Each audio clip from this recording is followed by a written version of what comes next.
The question here is a lot of experts in AI don't share the same level of concern that you do about the dangers of AI. Fools.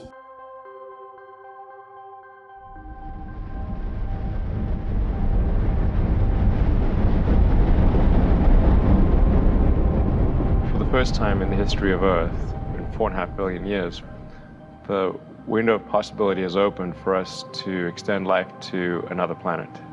I think it's important for us to take advantage of that window while it is open and to establish life on another planet in the solar system, just in case something goes wrong with Earth.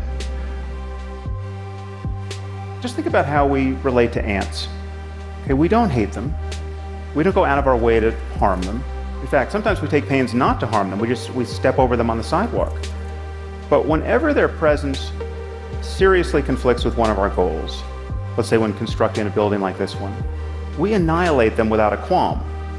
The concern is that we will one day build machines that, whether they're conscious or not, could treat us with similar disregard.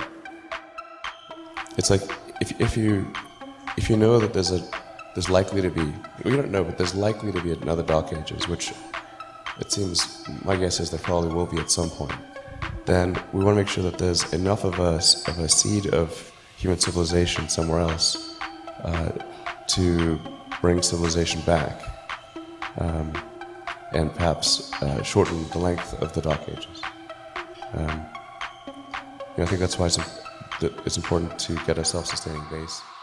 Once there is superintelligence, the fate of humanity may depend on what the superintelligence does.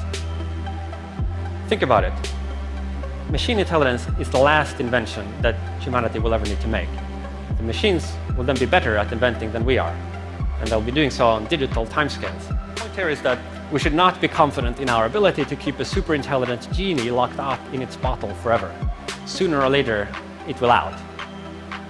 I believe that the answer here is to figure out how to create superintelligent AI such that even if, when it escapes, it is still safe because it is fundamentally on our side, because it shares our values. I see no way around this difficult problem. I think there are really two fundamental paths. History is going to bifurcate along two directions. One path is we stay on Earth forever, and then there will be some eventual extinction event. History suggests there will be some doomsday event. And right now we're just trying to make as much progress as we can with the resources that we have available, and just sort of keep moving ball forward.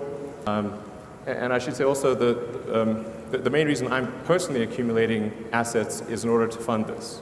So I really don't have any other motivation for personally accumulating assets except to be able to make the biggest contribution I can to making life multiplanetary. And the scary thing is that when you look at the details, it's not at all obvious to see a path forward that doesn't just destroy us. Because it's not. You'd think that.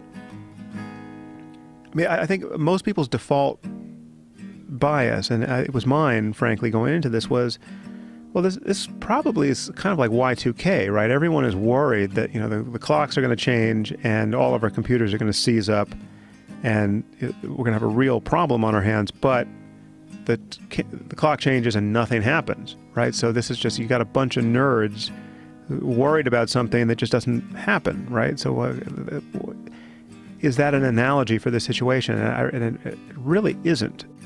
I'm really quite close to, I'm very close to the cutting edge in AI, and it scares the hell out of me. It's capable of vastly more than almost anyone knows, and the rate of improvement is exponential. And you can see this in things like AlphaGo, which went from, in the span of maybe 6 to 9 months, it went from being unable to beat even a reasonably good Go player to then beating the European world champion, who was ranked 600, then beating Lisa Doll 4-5, who had been world champion for many years, then beating the current world champion, then beating everyone while playing simultaneously. Then there was AlphaZero, which crushed AlphaGo 100-0. And AlphaZero just learned by playing itself, and it can play basically any game that you put the rules in for. whatever rules you give it, literally read the rules, play the game, and be superhuman for any game. What's going on here is you're talking about, I mean, even in the most benign case. Well, let me just step back because I'm assuming that a lot of people understand what we're talking about here. What we're talking about is producing what's called strong AI, or often called AGI, like artificial general intelligence. You're talking about a machine that is where the intelligence is not brittle. It's not like the best chess playing computer in the world can't play tic-tac-toe, right? So it's like all it can do is play chess. So it's not a general intelligence. You're talking about something that is that learns how to learn in such a way that the learning transfers to novel situations, and it doesn't degrade. If you give it a new problem, it won't get worse at the other problems that it got good at because you're giving it new problems now. So you're getting something that scales, that can move into new territories, that can become better at learning, and in the ultimate case, can make improvements to itself. I mean, once these machines become the best designers of the next iteration of software and hardware, well, then you get this exponential takeoff function, or often called the singularity, where you have something where there's a runaway effect, where it's just you can't. This is now that the capacities are it's just gotten away from you. Point is, we should not be confident that we have this under control here. And we could try to make our job a little bit easier by, say, putting the AI in a box, like a secure software environment, a virtual reality simulation from which it cannot escape. But how confident could we be that the AI couldn't find a bug? Like, given that merely human hackers find bugs all the time, I'd say I'm probably not very confident. All right, so we disconnect the Ethernet cable to create an air gap.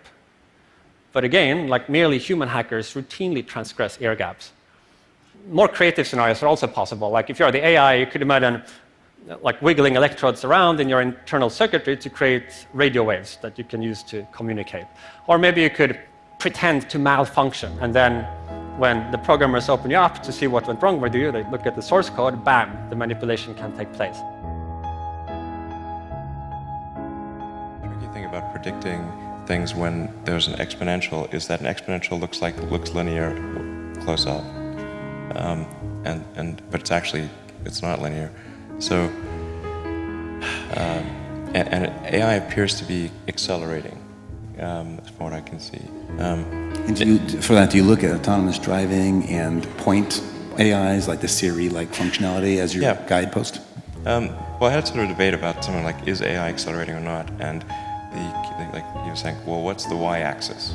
If it's accelerating, you got t on the x-axis, but what's the y-axis? And I said, well, I thought about that, and I think you could have a recursive y-axis, so that if at any point in time your predictions for AI are coming sooner or later, that actually would help define whether it's accelerating or not. So does AI seem like it's one of the most fastly accelerating things that you're aware of?